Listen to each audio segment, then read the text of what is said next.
ില്ല ശ്രീ സജിമോൻ ആന്റണി, അമേരിക്കയ്ക്ക് ഇതിലുള്ള താല്പര്യം താങ്കൾ എങ്ങനെയാണ് കാണുന്നത്? താങ്കൾ അമേരിക്കയിൽ നിന്നാണല്ലോ ഇപ്പോൾ ഈ ചർച്ചയിൽ പങ്കെടുക്കുന്നത്. ട്രംപ് പറഞ്ഞത് ആണവ യുദ്ധം ഒഴിവാക്കുകയാണ് താൻ ചെയ്തത് എന്നാണ്. പക്ഷേ ട്രംപിന്റെ മധ്യസ്ഥത ഇന്ത്യ സ്വീകരിച്ചിട്ടില്ല എന്നത് മറ്റൊരു കാര്യം. അമേരിക്കയുടെ മധ്യസ്ഥത സ്വീകരിച്ചിട്ടില്ല എന്നത്. പാകിസ്ഥാൻ ഇങ്ങോട്ട് വരികയായിരുന്നു വെടിനിർത്തലിന് യാചിച്ചുകൊണ്ട്, അത് ഇന്ത്യ സമ്മതിക്കുകയായിരുന്നു. അത് ഇന്ത്യ മുന്നോട്ട് വെച്ചിട്ടുള്ള വ്യവസ്ഥകൾ പ്രകാരമാണെന്ന് പ്രധാനമന്ത്രി നരേന്ദ്രമോദി തന്നെ കൃത്യമായിട്ട് പറഞ്ഞിട്ടുള്ളതുമാണ്. അപ്പോൾ എന്തായിരുന്നു അമേരിക്കയുടെ താല്പര്യം? അത് കിരാന ഹിൽസിൽ നിന്ന് ആണവ വികിരണം ഉണ്ടായതാണോ? പാകിസ്ഥാന്റെ ആണവ ശേഖരം ലോകത്തിന് മുന്നിൽ വെളിപ്പെട്ടു എന്നതായിരുന്നു? മഞ്ജുഷേ, ആദ്യം തന്നെ അമേരിക്കയിൽ നിന്ന് ഇന്ത്യൻ സായുധ സേനയ്ക്കും ഇന്ത്യൻ ഗവൺമെന്റും ഇന്ത്യൻ ജനതയ്ക്കും ഒരു ബിഗ് സല്യൂട്ട്. നമ്മളെ കഴിഞ്ഞ കുറെ വർഷങ്ങളായിട്ട് നിരന്തരം മുന്നിൽ നിന്നും പിന്നിൽ നിന്നും ആക്രമിച്ചുകൊണ്ടിരിക്കുന്ന 5 പേരെയും 50 പേരെയും 200 പേരെയും ബാംഗ്ലൂർ തൊട്ട് കൽക്കട്ട തൊട്ട് ഡൽഹി തൊട്ട് നമ്മുടെ രാജ്പഥ് ഉൾപ്പെടെയുള്ള പല സ്ഥലങ്ങളിലും പല വേദികളിലും ഒളിഞ്ഞും പതിഞ്ഞും ആക്രമിച്ച പാകിസ്ഥാനെ കട്ടടിപ്പിച്ചതിനുള്ള ഗവൺമെന്റിനും സായുധ സേനയ്ക്കും ജനതയ്ക്കുമുള്ള ഒരു അഭിവാദനം അർപ്പിക്കുകയാണ് അമേരിക്കയിൽ നിന്ന്.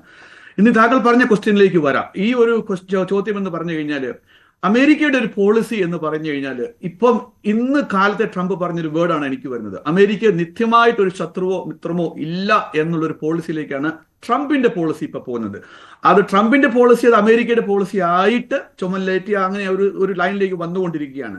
ഇതിനു മുമ്പ് എന്റെ സഹപാനലിസ്റ്റ് പറഞ്ഞു കൊടുക്കുക തന്നെ, ഈ ഒരു യുദ്ധങ്ങളുടെ ഒരു വ്യത്യാസം ഇതിനു മുമ്പ് നമ്മൾ 4 വലിയ യുദ്ധങ്ങൾ കണ്ടു കഴിഞ്ഞു.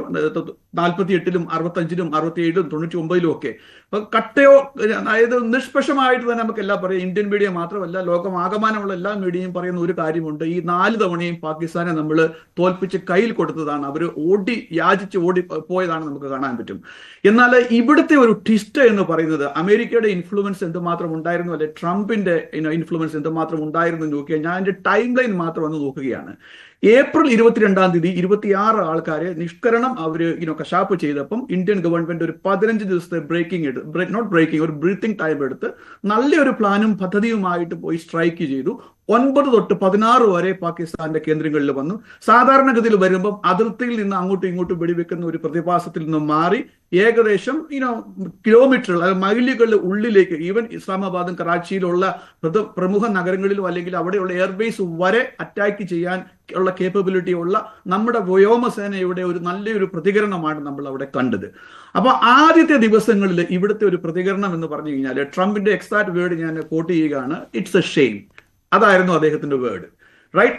അത് കഴിഞ്ഞിട്ട് 2ാമത്തെ ദിവസം പറഞ്ഞത്, അമേരിക്കയുടെ ഇപ്പോഴത്തെ പോളിസി അനുസരിച്ചിട്ട് വേറൊരു യുദ്ധത്തിലേക്ക് അല്ലെങ്കിൽ മറ്റു രാജ്യങ്ങളുടെ ഇന്ത്യ പാകിസ്ഥാനുടെ ബയലാറ്ററൽ കോൺഫ്ലിക്റ്റിനകത്ത് ഞങ്ങൾ അഭിപ്രായം പറയുന്നില്ല, ഞങ്ങൾ മാറി നിൽക്കുകയാണ് എന്നുള്ള ഒരു പരസ്യമായ പ്രസ്താവന നടത്തുകയും, എന്നാൽ ഇമ്മീഡിയറ്റ്ലി മാർക്കോ റൂബിയോയും ഫോറിൻ സെക്രട്ടറി, അതോടൊപ്പം തന്നെ ഡിഫൻസ് സെക്രട്ടറി ഇപ്പോഴത്തെ, അതോടൊപ്പം നമ്മുടെ JD വാൻസ് വൈസ് പ്രസിഡന്റും ഇന്ത്യൻ ഗവൺമെന്റും പാകിസ്ഥാനും ഗവൺമെന്റുമായിട്ട് നിരന്തരം സമ്പർക്കം ചെയ്തതായിട്ടുള്ള റിപ്പോർട്ടുകളും ഇവിടെ ആക്റ്റീവിലായിട്ട് വന്നുകൊണ്ടിരുന്നു. അപ്പൊ ഒരു സൈഡിൽ മീഡിയയുടെ മുന്നിൽ അവർ പറയുന്നുണ്ട്, ഞങ്ങൾക്ക് we have nothing to do with എന്നുള്ള രീതിയിൽ പറയുന്നുണ്ടായിരുന്നു.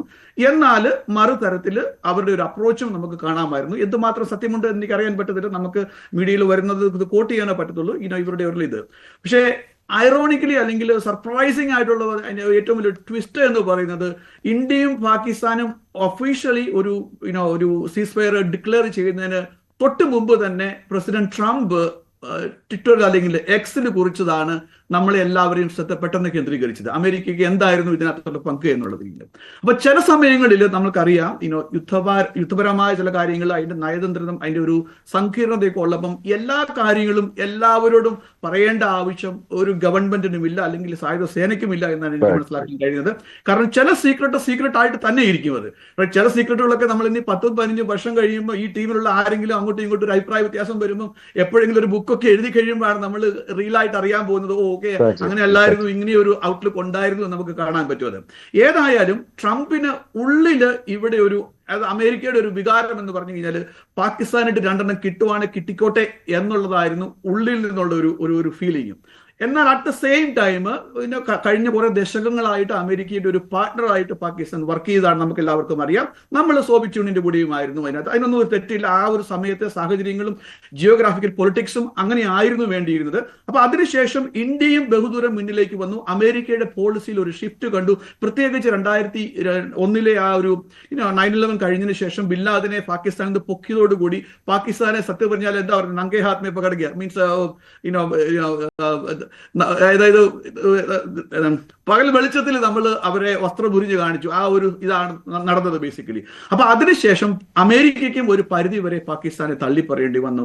എന്നാൽ ഇതിനു മുമ്പ് പറഞ്ഞ എന്റെ സഹപാനലിസ്റ്റ് പറഞ്ഞ പോണക്ക് തന്നെ ഇറാനും ഈ നോർത്ത് കൊറിയയും ഒക്കെ ഞങ്ങളുടെ ബോംബുണ്ട് എന്ന് പറയൂ, അല്ലെങ്കിൽ ഉണ്ടാക്കാൻ പോകുവാണ്, അല്ലെങ്കിൽ 24 മണിക്കൂർ അല്ലെ 48 hours കൊണ്ട് ഞങ്ങൾ ഇപ്പം അത് കളിച്ച് അങ്ങോട്ട് വിടാൻ കേപ്പബിലിറ്റി ഉണ്ട് എന്ന് പറയുമ്പോൾ പാകിസ്ഥാൻ കഴിഞ്ഞ കുറെ ദശകങ്ങളായിട്ട് നമ്മളെ വിരട്ടുക എന്ന് പറഞ്ഞില്ല, നമ്മളെ വിരട്ടാൻ ശ്രമിക്കുന്നുണ്ടായിരിക്കുന്നു, അല്ലെങ്കിൽ ഇന്റർനാഷണൽ മീഡിയ തെറ്റിദ്ധരിപ്പിക്കാൻ ശ്രമിക്കുന്നുണ്ടായിരുന്നു, അല്ലെ ബഹിരാഷ്ട്ര പല യൂറോപ്യൻ കൺട്രികളെ അല്ലെ വെസ്റ്റേൺ കൺട്രികളെ തെറ്റിദ്ധരിപ്പിക്കാൻ സമ്മതിക്കുന്നുണ്ടായിരുന്നു. ഞങ്ങളുടെയിലും ബോംബുണ്ട്, ഞങ്ങളെ തുടരുത്. എന്നാൽ അതോടൊപ്പം ഈ ഒരു ആംഗിളും കൂടി അതിനുണ്ട് എന്നുള്ളത്, പാകിസ്ഥാനിൽ ബോംബുണ്ട് എന്ന് വിചാരിക്കുക ഫോർ ദ ടൈം ബീയിങ് അവരുടെ പറയുന്ന മുഖലേക്ക് എടുത്തുകൊണ്ട് തന്നെ, എന്നാൽ അതിന്റെ ഡെലിവറബിൾ കപ്പാസിറ്റി ഉണ്ടോ എന്നുള്ളത് ഇപ്പോഴും ഇന്റർനാഷണലിൽ അത് ഡിബേറ്റ് ചെയ്യുന്ന ഒരു കാര്യമാണ്. പാകിസ്ഥാനിൽ ബോംബുണ്ട്, but can they deliver that in effectively in any places in India എന്നുള്ളത് വലിയൊരു ക്വസ്റ്റ്യൻ മാർക്ക് ഉണ്ട്. ഇതിനെപ്പറ്റി വായിക്കുമ്പോൾ ഞാനൊരു കഴിഞ്ഞ ദിവസം വായിച്ചൊരു കാർട്ടൂണുണ്ട്, പാകിസ്ഥാൻ ബോംബ് കയറ്റി വരുമ്പോൾ അത് അവിടെ തന്നെ പൊട്ടി വീഴുന്ന ഒരു കാർട്ടൂൺ വായിച്ചതായിട്ട് ഞാൻ ഓർക്കുന്നുണ്ട്. അപ്പൊ ഇതൊക്കെ തമാശക്കാണ് ആ കാർട്ടൂൺ എങ്കിൽ പോലും അതിനകത്തൊക്കെ ഒരു കഴിഞ്ഞ ദിവസങ്ങളിൽ പുറത്തു വന്ന റിപ്പോർട്ടുകളെ കുറിച്ച് അമേരിക്കയിൽ നിന്നുള്ള പ്രതികരണം എങ്ങനെയാണ് ശ്രീ സജിമോൻ ആന്റണി? ഇതുവരെ അമേരിക്ക സ്ഥിരീകരിക്കുകയോ തള്ളിക്കളയുകയോ ചെയ്തിട്ടില്ലല്ലോ. ഈ ഇന്ത്യയുടെ ഓപ്പറേഷൻ സിന്ദൂർ വിജയകരമായി പൂർത്തിയായതിനു ശേഷം വന്ന വാർത്തകളെ അതിൽ ഒന്ന് എന്ന് പറയുന്നത് അമേരിക്കൻ വിമാനം അവിടെ പറന്നിറങ്ങി എന്നുള്ളതാണ്. ഈ സർഗോദ എയർബേസിനടുത്ത് കിരാന ഹിൽസിൽ നിന്ന് ഇങ്ങനെ അണുവികിരണം ഉണ്ടായോ എന്നുള്ള കാര്യം നിരീക്ഷിക്കുവാനും അതുപോലെ തന്നെ അവിടെ നിന്നുള്ള ആണവ വിദഗ്ധർ എത്തിയിരുന്നു എന്നുമാണ്. പക്ഷേ അതിനെക്കുറിച്ചുള്ള ചോദ്യത്തിന് അമേരിക്കയിൽ നിന്ന് സ്റ്റേറ്റ് ഡിപ്പാർട്ട്മെന്റ് വക്താവ് അത് തള്ളിക്കളയുകയോ സ്ഥിരീകരിക്കുകയോ ചെയ്തില്ല. അങ്ങനെ ഒരു ബൈറ്റും ഉണ്ടായിരുന്നു. മഞ്ജുഷ്, ഇനി വരും ദിവസങ്ങളിൽ അതിനൊരു ഇമ്മീഡിയറ്റ് ഡിസ്ക്ലോഷർ ഉണ്ടാകുമെന്ന് ഞാൻ കരുതുന്നില്ല. കാരണം അത് യുദ്ധത്തിന്റെ ഒരു സീക്രട്ട് അല്ല, ഡിപ്ലോമസിയുടെ ഒരു സീക്രട്ട് ആയിട്ട് തന്നെ കുറെ അമേരിക്കയുടെ ഇടപെടൽ എന്തിനു വേണ്ടിയായിരുന്നു? എന്തായിരുന്നു അമേരിക്ക ആ രീതിയിൽ ഉദ്ദേശിച്ചത് എന്നുള്ളതും കൂടി ഉണ്ടല്ലോ. അതിന്റെ രണ്ട് ആംഗിൾ ഉണ്ട്. ഒരു ആംഗിൾ എന്ന് പറയുന്നത് ഇപ്പോൾ ഓൾറെഡി ഇസ്രായേലും ഹമാസും ഒരിടത്ത് നടക്കുന്നുണ്ട് ഫൈറ്റ്. അതോടൊപ്പം അത് ആ ഏരിയയിൽ മൊത്തം കവർ ചെയ്തുകൊണ്ട് ഇറാൻ ഉൾപ്പെടെ ആ ഒരു വലിയൊരു ഫൈറ്റുകൾ നടക്കുന്നുണ്ട്. വേറൊരു സ്ഥലത്ത് യുക്രൈൻ റഷ്യയുടെ വാർ നടക്കുന്നുണ്ട്. അപ്പൊ ഇത്തവണത്തെ ട്രംപിന്റെ പ്രസിഡൻസി അല്ലെ ഈ അഡ്മിനിസ്ട്രേഷന്റെ പോക്കെ എന്ന് പറഞ്ഞു കഴിഞ്ഞാൽ ലോക സമാധാനം ഞാൻ ശ്രമിക്കുകയാണ് എന്നുള്ള ഒരു ആംഗിളാണ് ട്രംപ് പിടിച്ചിരിക്കുന്നത്. അപ്പൊ അതുകൊണ്ട് അദ്ദേഹത്തിന്റെ സമയത്ത് തന്നെ വേറൊരു വാറും കൂടെ ആക്റ്റീവ്ലി വരാനായിട്ട് അദ്ദേഹം ആഗ്രഹിക്കുന്നുണ്ട്, അല്ലെ അമേരിക്കൻ പോളിസികൾ അതിനെ സൈഡ് ചെയ്യുന്നുണ്ട് എനിക്ക് തോന്നുന്നില്ല. എന്നാൽ പാകിസ്ഥാനിൽ രണ്ടെണ്ണം കിട്ടിക്കോട്ടെ എന്നുള്ളൊരു ഉള്ളിലിരിപ്പ് ഉണ്ടായിരുന്നു. കാരണം അവർക്ക് ആവശ്യമാണ് അത് എന്നുള്ളൊരു റിയലൈസേഷൻ അമേരിക്കയ്ക്ക് ഉണ്ടായിരുന്നു എന്നാണ് എനിക്ക് മനസ്സിലാക്കാൻ കഴിയുന്നത്. രണ്ടാമത് പറയുന്നത് ഏത് കാര്യത്തിനും ചില കോൺസെൻട്രേഷൻസ് ഒക്കെ ആവശ്യമുണ്ട്.